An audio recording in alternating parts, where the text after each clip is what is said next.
Stress management کے لیے تو قرآن ترجمے سے پڑھیں. اکثر انگزائٹی کے پیشنٹ میرے پاس آتے ہیں تو کہتے ہیں مجھے ڈر لگنے لگا ہے, مجھے موت سے ڈر لگ رہا ہے. تو میں ان کو کہتا ہوں کہ قرآن پاک کی آیت ہے جس کا ترجمہ ہے کہ یہ وہ کتاب ہے جس میں کوئی شک نہیں اور اس میں ڈرنے والوں کے لیے ہدایت ہے. تو اب انگزائٹی نے ڈرا دی ہے, اب ڈرانے کو ڈائریکشن دینی ہے. چھوٹے خوف کو بڑا خوف ختم کرتا ہے, اور سب سے بڑا خوف کیا ہے کہ اللہ ناراض نہ ہو جائے.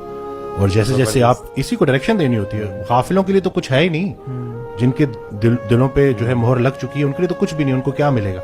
لیکن جو ڈر گیا ہے نا, جس کو ڈر لگتا ہے, جس کے اندر احساس ہے, انگزائٹی اپنے اس پریشانی کو چینلائز کرنے کا نام ہے کہ اس کو جب آپ چینلائز کر لیتے ہو تو آپ بہت کچھ سیکھتے ہو اس بیماری سے. یعنی کہ موت کا ڈر, رسول اللہ صلی اللہ علیہ وسلم کی حدیث ہے کہ کثرت سے موت کو یاد کرو, تو ویسے یاد نہیں ہوتی تو پھر بیماری کی شکل میں اللہ یاد کروا دیتا ہے. اور موت تو جو ہے نا زندگی کی حفاظت کرتی ہے. وقت سے پہلے تو موت آ ہی نہیں سکتی, وقت کے بعد زندگی ٹھہر نہیں سکتی. تو جس چیز کو ہم بدل نہیں سکتے اس کے بارے میں سوچ سوچ کے ہم اپنی حالت کو کیوں اتنا بدل دیتے ہیں. تو بیسٹ ٹائم ہے عبادت کا, قرآن پڑھنے کا, کیونکہ آپ کو ایک ایک آیت جا کے ہٹ کرے گی, آپ کو وہ آپ کے دل تک جائے گی. وہ راحت جو تمہیں سلا رہی ہے اس سے وہ تکلیف بہتر ہے جو تمہیں جگا رہی ہے. یہ حقیقت ایسی ہے.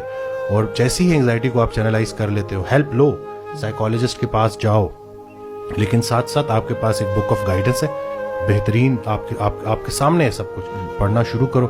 اور یہ وہ کتاب ہے جس میں آپ کا ذکر ہے. اچھا, ویسے ہی جب بندہ بیمار ہو جاتا ہے نا تو اللہ کے قریب ہو جاتا ہے. یعنی جب بندہ پریشان ہوتا ہے اور مصیبت میں ہوتا ہے, بیماری میں ہوتا ہے, تو اللہ تب یاد آتے ہیں. اور میں سمجھتا ہوں کہ دیکھیں اس میں بھی پارٹ آف دا وزڈم کہ اللہ تعالیٰ نا بندے سے محبت اتنی کرتے ہیں کہ بندہ ویسے ہی جب سیدھے راستے پہ نہیں آ رہا ہوتا تو ہی افلکٹس دیٹ پرسن ود ڈیزیز اور سکنس اور یہ وہ ساری چیزیں آ جاتی ہیں.